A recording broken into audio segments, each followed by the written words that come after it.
like a mini rock bouncer. I don't know. You help me out. Figure this guy out. This is like a new series of tractors. Totally legit.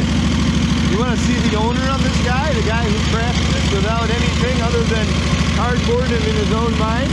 How you doing, Travis? Doing great. Little sore from all the rides and stuff. Oh yeah. So, what was the dream behind creating such a monster like this? I wanted a rock bouncer. You wanted a rock bouncer? I wanted a rock bouncer. Nice. And I didn't have the $100,000 to just go out and buy a busted knuckle rock bouncer. So Right. I worked with what I had. Golly. Went and bought a bunch of steel pipe from Lowe's, pipe bender from Harbor Freight, and started welding pieces together. Wait. You just went to Harbor Freight and you got... Went and bought a pipe bender. That's it? Yeah. And then you went to town? I had a welder. I had done a few projects before, so I was like, I'm just gonna put it together. Look at this making steering, right? Look at that. Well, I say, so you didn't have any software programs or anything other than... This was CAD designed, cardboard aided design. Cardboard aided design. There was no computer in this whatsoever. I do now have a computer, and I'm probably gonna start actually thinking some stuff through, but... Yep. So I love this. Ah, the weld. Yeah, there you go. I didn't have heat to bend it and twist it the way I wanted to, so I just, again, worked with what I had. That's a beautiful piece of artwork is what I'm thinking. Yeah. Just beautiful. So where'd you learn to weld at? Where did I learned to weld on the farm, basically. On the farm, huh? Yeah, we grew up on 50 acres, a small homestead, right? And you had to be self-sufficient. So at a young age, my dad taught me how to stick weld. I learned a little bit of oxyacetylene welding. And then I actually went to school for a little bit in high school. Took a couple of welding classes and whatnot. So Right. I've got knowledge of it, and this was just practice. This is a hell of a practice. Now, you did your exhaust too, right? Yep. Yeah, that's all EMT tubing, so electric metal conduit tubing. And did you add that for strengthening in the corners there so they don't crack? No, that's just cut and weld, cut and form to bend tighter than what I could get radius. Oh, I got you. I bought just like pre-bent 90s from Lowe's. Again, it's just the electrical conduit and whatnot. So you took a straight pipe and put lines in there and then bent it? Exactly. Perfect. Cut little pie shapes out of it and welded it back together. Creativity. To get a tight bend. Right on.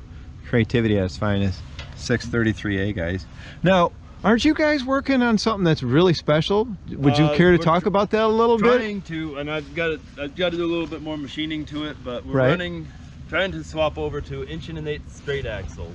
These. As opposed to the stock axle and just welding the carrier. Right. So I've got a custom hub for the center that bolts to the bull gear, and custom outer hubs as well for the wheels. Right. And everything is chromoly steel, 4140 steel axle shaft, and no kidding. All chromoly everything. It's all the best of the best for the axle, and hoping that we make any weak link now just be an internal gear. And then that's it. That's it. If we broach something, it'll just be pop a gear inside. The cases seem to be strong enough for the majority of the abuse that we put them through. I mean, obviously yesterday I found a weak link, but yeah, we did. we did. Took a hit. Well, he did some fabulous runs up the hill. That was very absolutely fabulous.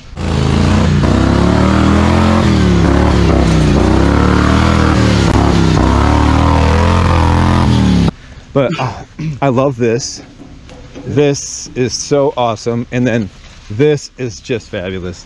You know. I think, didn't you say something? You were going to put shocks in here or something in here? Possibly. Yep. That's on the list of things.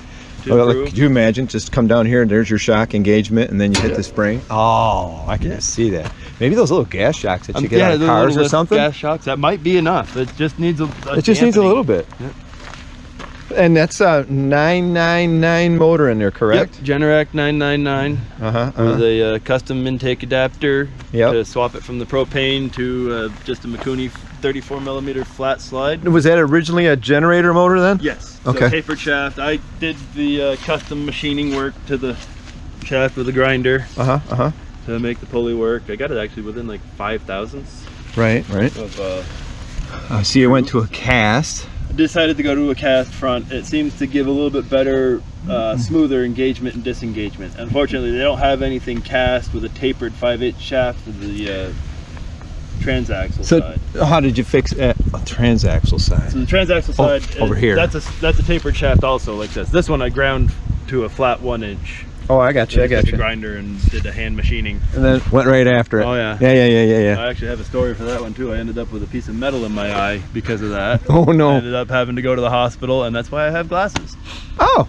I ended up getting I've lost about 30% of the clarity of vision in my right eye because it burned into my eyeball, and they had to go in and dig it out, and now I've got this like lip and scratch where they had to actually dig it out, and now some scar tissue over it, so I've got this like blur spot a little bit. And that's from doing this? Yep. Every tractor gives you a scar. Yeah, you pay the price to have something fun. Yes, sir. You really do. And it's worth it. And man, I got to ride this thing. You did great too. Oh. Should have seen the smile on this guy's face as he was bombing up and down the driveway. You might even hear me laugh. I might have had a delayed laugh too, because this thing is an absolute riot. You want to get up to New Hampshire, Vermont, this is the place to go. Look Travis up. Travis Simons. Rockbreaker Motorsports on YouTube. We'll be coming out with video shortly too for that, and shenanigans and fun. I think you have a new business. Hopefully. Because I love this. Anybody want one of these built, I would build one too. It's gonna cost you. Yeah, it'll cost you. But I would definitely love to build more of this kind of stuff. Yes, sir. Yes, sir. You can't go wrong with this. The performance is there. Performance is there, folks. Mr. Studebaker out.